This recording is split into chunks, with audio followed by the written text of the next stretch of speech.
Dear students, welcome to our channel LKCTI computer institute. तो दोस्तों, आज हम लोग इस क्लास के माध्यम से एक्सेल का बहुत ही इम्पोर्टेंट चैप्टर जिसे हम सैलरी शीट बोलते हैं, आज इसको हम अच्छे से सीखने वाले हैं। जो भी स्टूडेंट हमारे न्यू स्टूडेंट हैं वो इसको बेसिकली सबसे पहले उनको क्या करना है, यहाँ से 3 रो को चूज करना है, सिलेक्ट कर लेना है और यहाँ एंड कॉलम तक आना है और यहाँ तक कर लेना है मर्ज। ये जो मर्ज ऑप्शन आ रहा है इस ऑप्शन से इनको मर्ज कर लेना है, फिर इसमें लिख लेना है सैलरी शीट। ओके, नेक्स्ट आपको क्या करना है, इस वाले जो सेल है इस सेल की हाइट को इंक्रीज कर लेना है, बढ़ा लेना है। उसी प्रकार से ये जो सेल्स दिए हुए हैं ये पूरी रो की एन तक इसकी जो हाइट है वो ग्रो कर लेनी है। उसको जब हम इंक्रीज कर लेंगे तो हमारा जो टेक्स्ट है उसको हम अप डाउन या मिडल, अप डाउन या मिडिल में उसको हम लिख सकते हैं। अप में ले जाना चाहें तो अप में लिख सकते हैं, मिडिल में ले जाना चाहें तो मिडिल में ला सकते हैं और उसको डाउन में लाना चाहें तो डाउन में ला सकते हैं। तो इस प्रकार से हमें सबसे पहले आईडी नंबर लिख लेना है, फिर एम्प्लॉई का नाम, आईडी नंबर, यहां से उसका कोड हो गया 501। इसी प्रकार से जो एम्प्लॉई था उसका नाम मैंने यहाँ पर डाल लिया। उसी प्रकार से उसका हम डेजिग्नेशन, उसका जो पद है, जिस पद पर वो कार्यरत है उसका वो हम पद डाल लेंगे, डेजिग्नेशन बाद डाल लेंगे। आगे हम बात करेंगे उसकी जो बेसिक सैलरी होगी, बेसिक सैलरी की बात करेंगे तो बेसिक सैलरी हम यहाँ पर उसकी नोट कर लेंगे। नेक्स्ट हमें क्या करना है कि जो एम्प्लॉई है वह कितने दिन तक अटेंडेंस उसकी हम लिखेंगे, कितने दिन तक प्रेजेंट रहा, कितने दिन तक वो प्रेजेंट रहा है वो हमें यहाँ पर देखना है। ओके, तो कितने दिन तक वो यहाँ पर प्रेजेंट रहा है। मान लीजिएगा हम नवंबर की बात करते हैं, अभी पास्ट में जो है नवंबर मंथ निकल के गया है तो नवंबर की बात करते हैं। नवंबर होता है हमारा 30 दिन का, अभी दिसंबर चल रहा है तो नवंबर, मैंने नवंबर की जो वैल्यू यहाँ पर ली हुई है तो नवंबर आपका कितने दिन का होता है, 30 दिन का होता है। अब हम यहाँ पर बात करेंगे salary of working days, salary of working days. तो सैलरी ऑफ वर्किंग डेज निकालने के लिए सबसे पहले हमें क्या करना होगा, इक्वल लगा लेना होगा। सबसे पहले क्या लगा लेंगे, इक्वल लगा लेंगे और उसकी जो बेसिक सैलरी है, उसकी जो बेसिक सैलरी है उसको चूज करेंगे और हम डिवाइड करेंगे। क्या करेंगे, डिवाइड करेंगे। कितने से करेंगे, अभी जो नवंबर मंथ निकल के गया है तो वो कितने दिन का था, 30 दिन का था। तो मैं उसको क्या कर लूंगा, 30 से उसको डिवाइड करूंगा। किससे डिवाइड करूंगा, 30 से उसको डिवाइड कर लूंगा। ठीक है, ओके, तो 30 से हम उसको डिवाइड कर लेंगे गुणा जितने दिन वो उपस्थित रहा है। अब हम यहाँ पर एक मल्टीप्लाई का सिंबल ले लेंगे। मल्टीप्लाई का सिंबल लेने के बाद हमें जितने दिन वो प्रेजेंट रहा है, मान लीजिएगा 30 दिन वो प्रेजेंट रहा है तो 30 दिन यहाँ पर जो है 30 दिन से उसको गुणा कर देंगे और यहाँ पर एंटर करेंगे तो उसकी जो बेसिक सैलरी है वो उसकी यहाँ पर ये निकल के आ जाएगी। मान लीजिएगा वो एक महीने में पूरे दिन प्रेजेंट रहा तो उसको पूरी सैलरी मिलेगी, तो इसकी 60 आ रही है। इसी प्रकार से इस पॉइंट पर क्लिक करके नीचे की तरफ ड्रैग कर देंगे तो सारे एम्प्लॉय की जो है सैलरी यहाँ पर निकल के आ जाएगी। इनकी जो पॉइंट में जो सैलरी आ रही है, ये जो पॉइंट है इसको हम यहाँ से हटा देंगे तो डिक्रीज पे क्लिक कर देंगे, जो पॉइंट आ रहा था वो यहाँ से हट जाएगा। ओके, यहां से जो डेसिमल है उसको डिक्रीज कर देंगे एक बार, तो दोनों का जो पॉइंट आ रहा था मैंने पॉइंट यहां से हटा दिया। ओके, आगे हम बात करते हैं ओवर टाइम।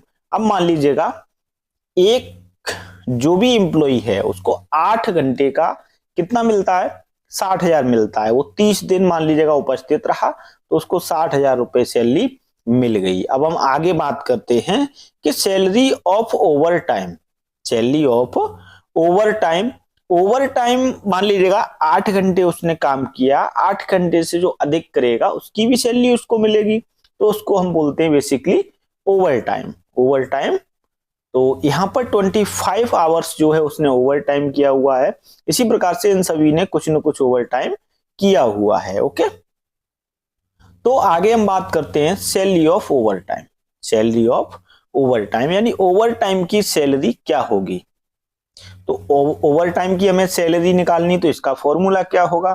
सबसे पहले हमें इक्वल लगा लेना है। सबसे पहले क्या करना है, इक्वल लगा लेना है। और जो बेसिक सैलरी थी, बेसिक सैलरी कितनी थी, 60,000 रुपए थी। बेसिक सैलरी कितनी थी, 60,000 रुपए थी। और बेसिक सैलरी को हम डिवाइड करेंगे, कितने से डिवाइड करेंगे, यहां से 30, यानी 30 दिन का था तो 30 से इसको डिवाइड करेंगे, 30 डेज से। अब मान लीजिएगा जो 30 डेज में जो हमें सैलरी मिल रही थी वो कितने घंटे के लिए मिल रही थी, वो मिल रही थी हमें 8 घंटे के हिसाब से। 8 घंटे के हिसाब से हमें मिल रही थी।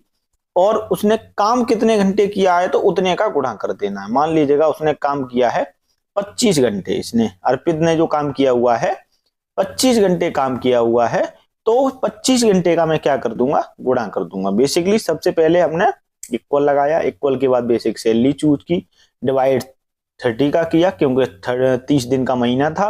और 8 घंटे पर डे के हिसाब से उसको 60,000 सैलरी मिल रही थी, तो 8 से डिवाइड किया, गुणा कर दिया मैंने 25। उसने एक दिन में जो है 25 घंटे ओवर टाइम दिया है।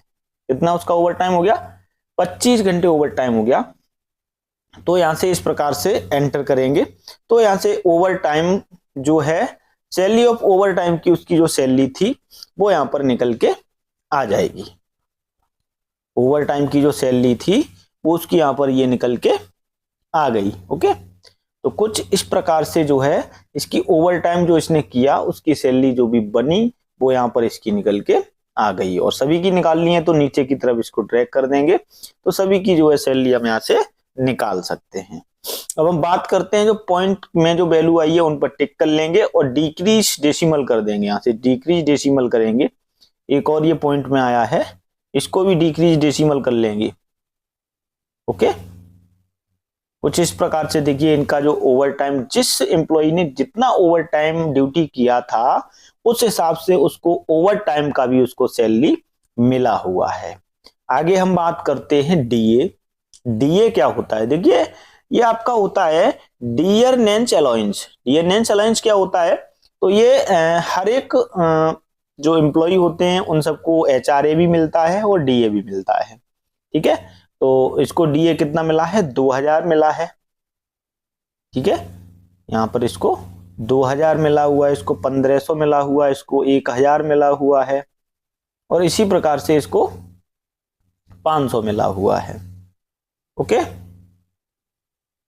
तो इस प्रकार से हम क्या करेंगे, इसकी जो ग्रोस सैलरी होगी, जो ग्रोस सैलरी होगी उसको हम क्या करेंगे, हम यहां से निकालेंगे। जो ग्रोस सैलरी हुई यहां से हम एचआरए भी भर लेंगे। एचआरए मान लीजिएगा इसको, यहां पर मैंने जो एचआरए मिला हुआ है इसको, एचआरए होता है house rent allowance. House rent allowance मान लीजिएगा इसको 5000 मिला, इसको भी मान लीजिएगा 4500 मिला, और इसको भी मान लीजिएगा 4000 मिला, और इसको भी मान लीजिएगा 3500 मिला, और इसको मान लीजिएगा 3000 मिला, और ये जो भी स्टाफ से रिलेटेड है उन सभी को कितना मिला, 3500 मिला।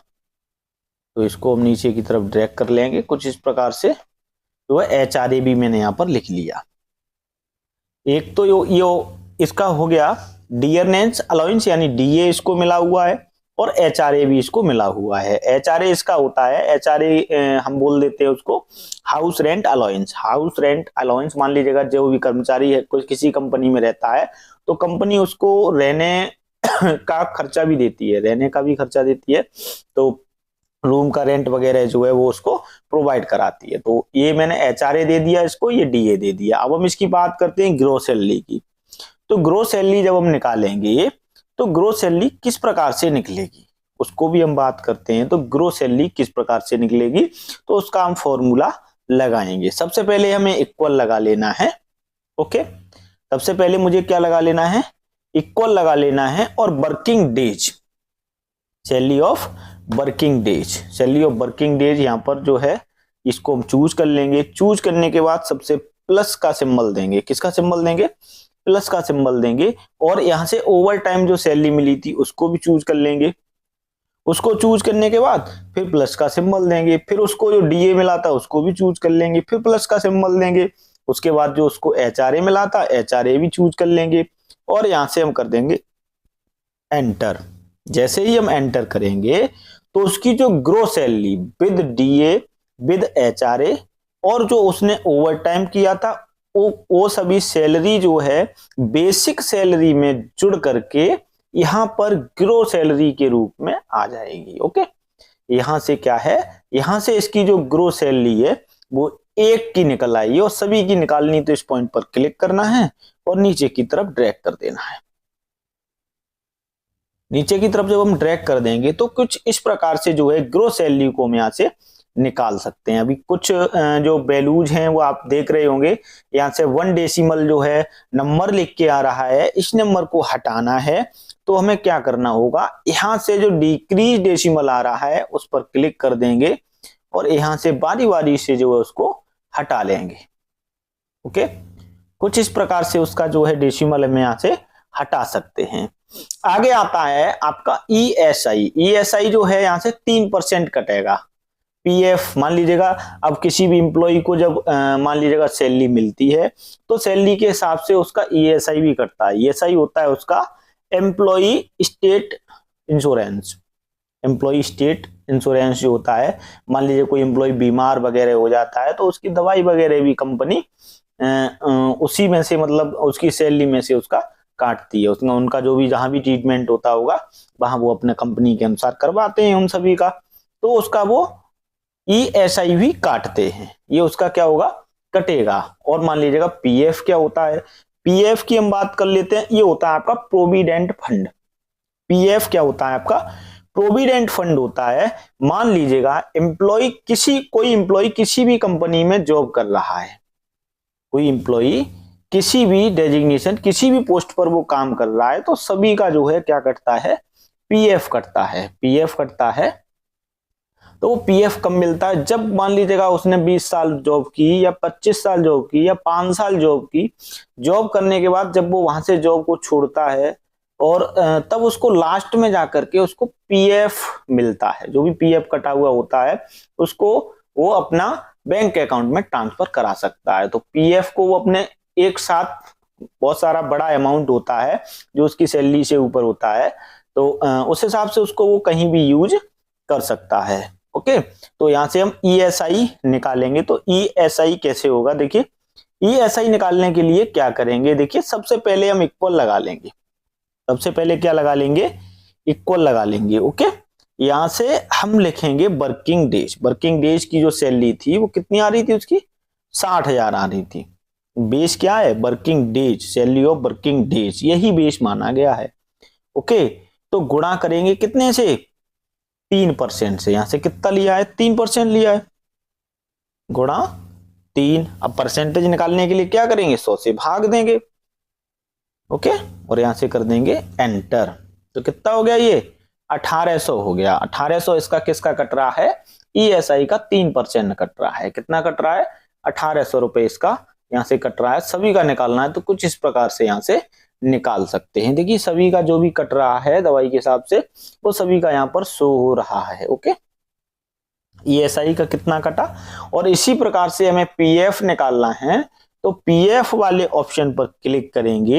यहां से पीएफ वाले ऑप्शन पर क्लिक करके सबसे पहले हमें इक्वल लगा लेना है। इक्वल लगाने के बाद जो working days, salary of working days जो आ रहा है उसको हम चूज करेंगे। सैलरी ऑफ वर्किंग डेज जो आ रहा है उसको हम चूज करेंगे और गुणा करेंगे। कितने से गुणा करेंगे, जितना परसेंटेज पीएफ कट रहा होगा। ये 12% कट रहा है तो कितना लिखेंगे हम यहाँ पर, 12 लिख लेंगे। कितना लिख लेंगे, 12 लिख लेंगे, और परसेंटेज निकालना है तो 100 का भाग दे देंगे। ओके, यहां से हम कर देंगे एंटर। तो इसका पीएफ कितना कट रहा है, 7200 रुपए, यानी 7200 रुपए इसका जो है सैलरी में से पीएफ भी कट रहा है। ओके, तो सभी का पीएफ निकालना है तो इसको नीचे ड्रॉ कर देंगे। कुछ इस प्रकार से जो है सभी का जो है पीएफ यहां से निकल के आ जाएगा। ओके, एक का रह गया है तो इसको नीचे तक कर देते हैं। कुछ इस प्रकार से देखिएगा, यहाँ से जो भी एम्प्लॉई नेम थे, अर्पित, विवेक, मोहित, और ये जो नीचे लिखे हुए हैं ये सारे एम्प्लॉई हैं। तो एम्प्लॉई के हिसाब से जो भी उनका सैलरी बना था उसमें से जितने परसेंटेज जो दिया हुआ है 12% जो है इसमें से पीएफ काटा गया है। अब हम बात करते हैं कि उनको टोटल सैलरी, मान लीजिएगा जो सैलरी मिली वर्किंग डेज के साथ से उसने किया, और उसके हिसाब से उसने ओवर टाइम किया, वो भी उसको सैलरी मिली, उसने उसका डीए भी मिला, उसका एचआरए भी मिला। ओके, तो वो उसको नेट सैलरी कितनी बच रही है, उसको नेट सैलरी कितनी मिल रही है, वो हम यहां से कैसे निकालेंगे। देखिए, नेट सैलरी को निकालने के लिए, नेट सैलरी को निकालने के लिए हमें सबसे पहले इक्वल लगाना होगा और जो ग्रोस सैलरी आ रही थी उसको चूज करना होगा। नेट सैलरी को निकालने के लिए ग्रोस सैलरी को चूज करना होगा फर्स्ट एम्प्लॉय की। फर्स्ट एम्प्लॉय की जो ग्रोस सैलरी है उसको हम यहां से चूज कर लेंगे। चूज करने के बाद माइनस का सिंबल देंगे। माइनस का सिंबल देने के बाद हम यहां से लिखेंगे ESI को सिलेक्ट कर लेंगे, फिर हम माइनस करेंगे पीएफ को। क्योंकि दोस्तों ये दोनों माइनस क्यों किए, अब आपको ये सवाल आ रहा होगा ये दोनों माइनस क्यों किया, क्योंकि ये इसकी ग्रोस सैलरी है और ये जो ESI का पैसा इसकी सैलरी में से ही तो कट रहा है, पीएफ का पैसा भी इसकी सैलरी में से ही तो कट रहा है। मान लीजिएगा इसको 73,250 इसको सैलरी मिली, अब इसका जो 3% था वो उसका ESI कटा और उसका 12% क्या कटा, पीएफ कटा। बाकी की जो सैलरी बचेगी वही तो नेट सैलरी कहलाएगी। तो नेट सैलरी इसको कितनी मिल गई, 64,250। ओके, सभी की निकालनी है तो इसको नीचे की तरफ ड्रैग कर देंगे, तो कुछ इस प्रकार से जो हम सैलरी निकाल लेंगे। नेट सैलरी यहाँ पर इनकी जो है शो होना स्टार्ट हो जाएगी। कुछ जो वैल्यूज हैं, कुछ एम्प्लॉय की जो नेट सैलरी है वो पॉइंट्स में आई हुई है, तो पॉइंट हटाने के लिए क्या करेंगे, यहाँ से डिक्रीज डेसिमल पर क्लिक करेंगे।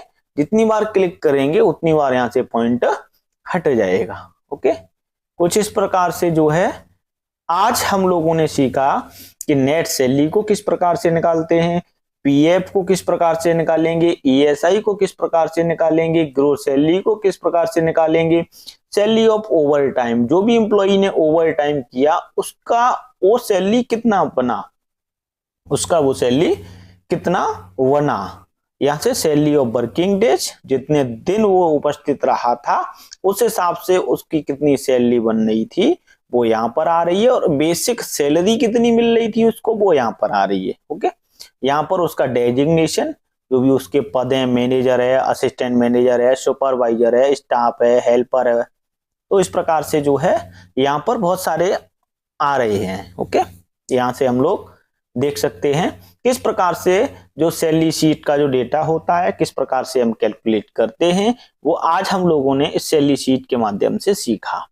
ओके, ऐसी ही रेगुलर क्लासेस पाने के लिए इस चैनल पर बहुत सारी क्लासेस पड़ी हुई हैं, स्टॉक मैनेजमेंट से रिलेटेड, या आपका अटेंडेंस शीट से रिलेटेड, या आपका डेटा एंट्री से रिलेटेड। बहुत सारी जो है क्लासेस इस चैनल पर पड़ी हुई हैं। वीडियोज में जाकर के आप लोग सारी क्लासेस को बारी बारी से देख सकते हैं और अपना स्टडी से रिलेटेड जो है लाभ प्राप्त कर सकते हैं। ओके, धन्यवाद। तो